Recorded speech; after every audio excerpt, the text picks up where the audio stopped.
Revolution, everybody. This is your boy, Brother Leonard, the Truth Seeker, here today. I believe today is the 25th of January, 2017. And I'm coming to you with a few minutes of truth. And today I'm going to talk about Bishop Eddie Long. Okay. Today's the day where the new Birth Missionary Baptist Church is going to commit his body to the ground, and going to go through all the pomp and circumstance of burying their leader. And over the past week or so, since we broke the announcement of his passing, I chose not to make any real public statements or anything like that. Allowing the time for the family and his, people to grieve his loss, and just out of respect for them, not necessarily respect for Eddie Long, but just out of respect for them because it's the decent thing to do.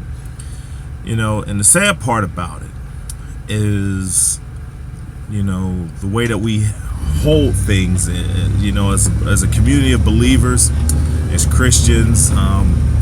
We really need to reevaluate some of our positions on some things. And what I mean by that is that we really need to take the time to look out how we have respect for one another. Because what frightens me, not necessarily frightens me, but what saddens me is the response of that I've received and many others have received, who doesn't necessarily say that we agree with Eddie Long, but just have respect for the family. It's like we condone him or whatever. People need to grow up, okay, and people need to mature, and that's a process that we need to start working towards and start looking at. However, let's get back to, that could be another discussion for another time, but let's get back to a few of my thoughts on Eddie Long.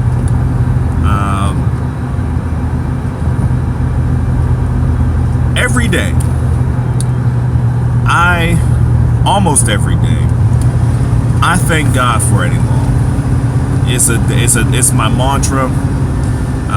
It's one of those things that I say often, and if you're following this channel a few times, I've said it. I thank God for Eddie Long,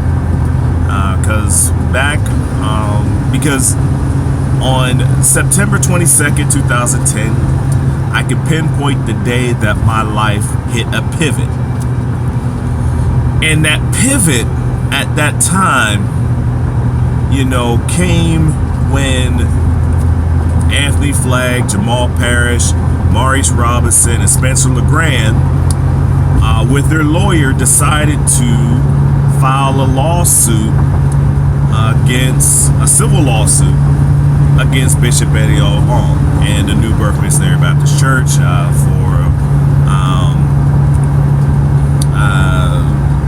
improper relationships, sexual misconduct. There was a whole litany of charges, and that went on, and that basically opened the door for a wide array of people inside the church and outside the church. But the scandal hit, and I thank God for this scandal, because it was this scandal that opened my eyes. Not only opened up my eyes, but opened up my understanding of I'm not the only one that's crazy. Because in 2006, as some of you may or may not know, 2006, I left the church. I left the church as an institution, not necessarily saying I left God, but I told God, when I decided to leave the church, I said, listen, Lord, if you're real, I want to find you. At that moment, that gave birth to the Truth Seeker. Brother Leonard, the Truth Seeker, at that moment. And I stripped away, as hard as it is, but I stripped away everything that I learned as a Christian. And I started myself on this path of becoming a believer. Let's fast forward 4 years. On September 22nd, I've already had in my mind that all these preachers are wrong, all these preachers are corrupt, everything's going on, but there wasn't that one or that certain situation that happened that allowed people to actually see the corruption that lies within the church.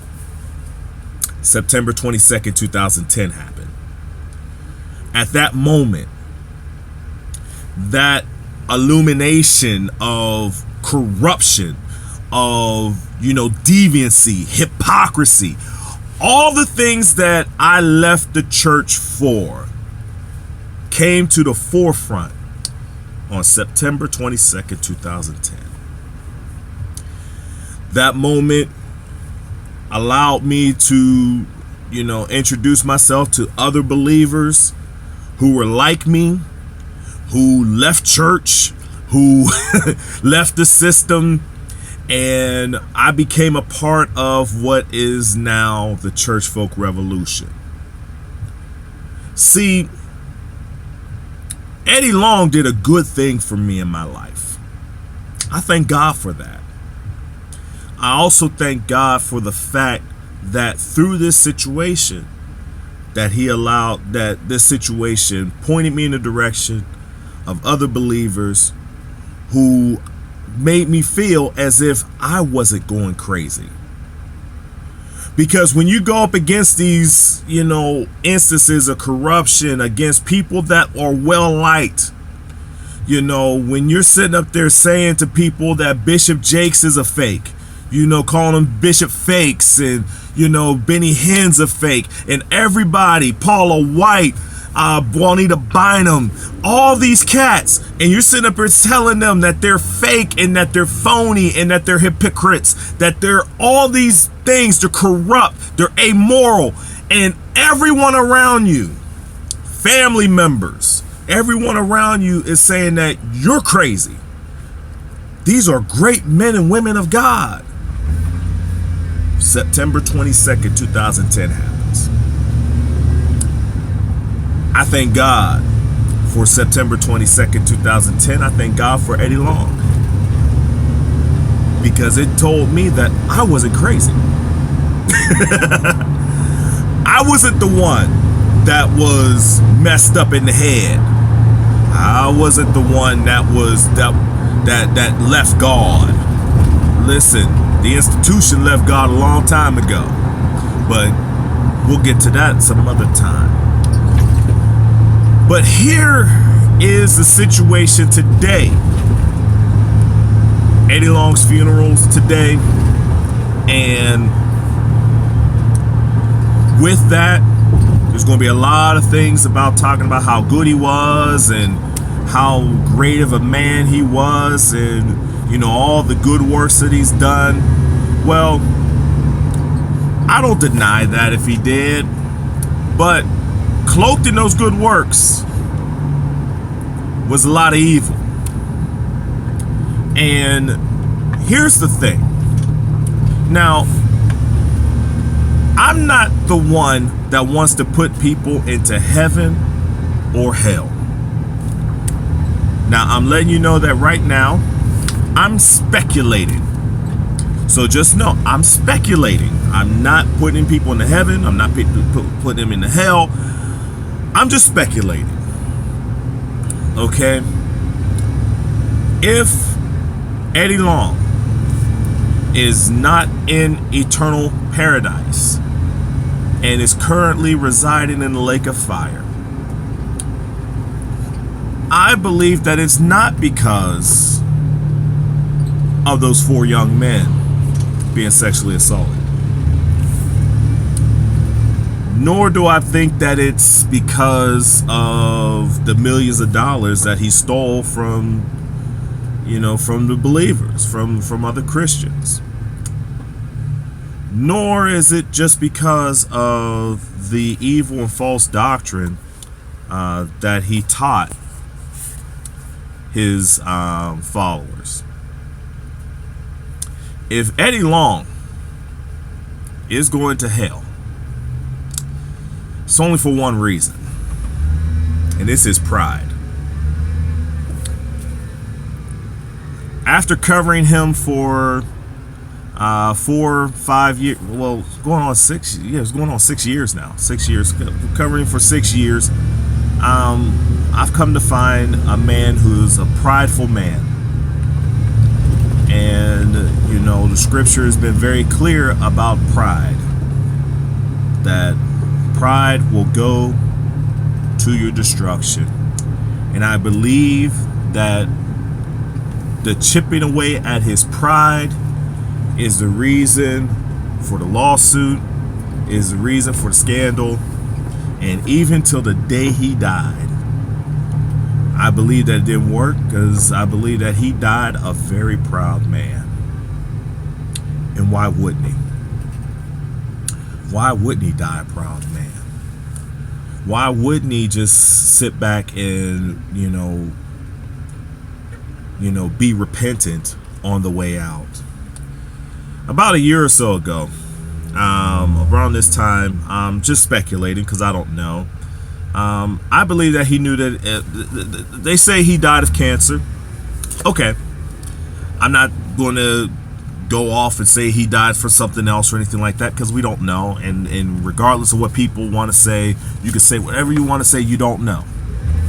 Okay, but what I am going to say is this: I believe that probably about a year or so ago, he was diagnosed with the cancer. He immediately started the radiation and radiation and chemo.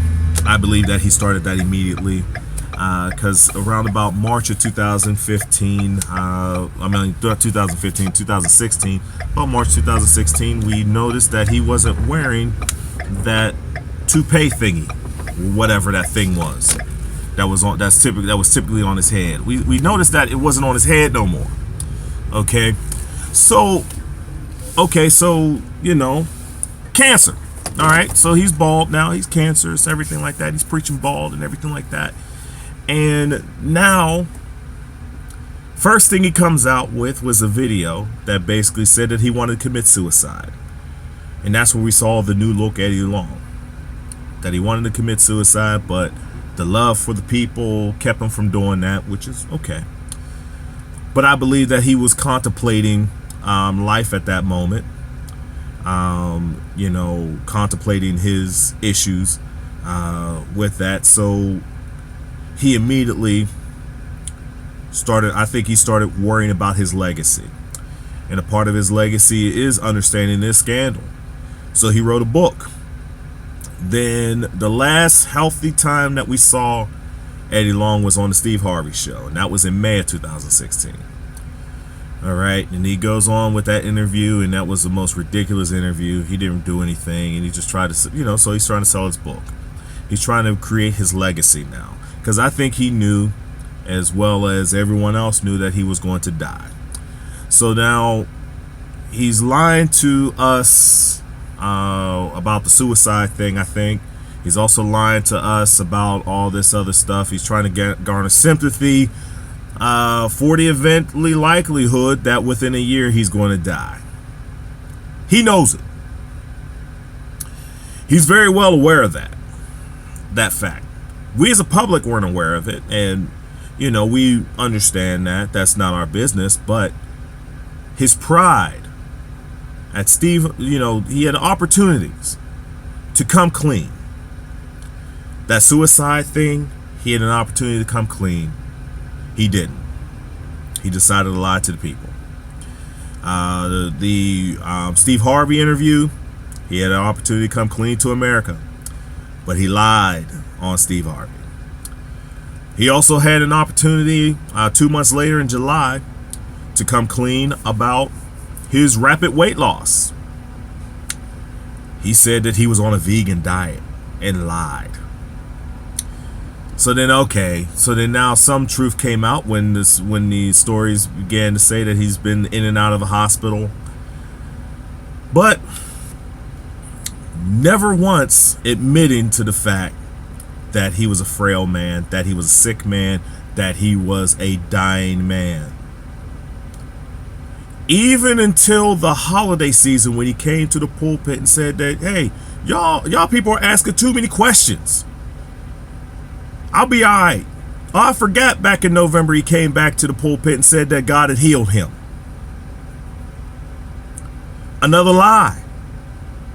Lie after lie after lie. See, the man was too proud to come to the fact of the truth, and the truth was that he was a dying man. And the reason why he was too proud was for the 30 years that he taught a false doctrine of word of faith.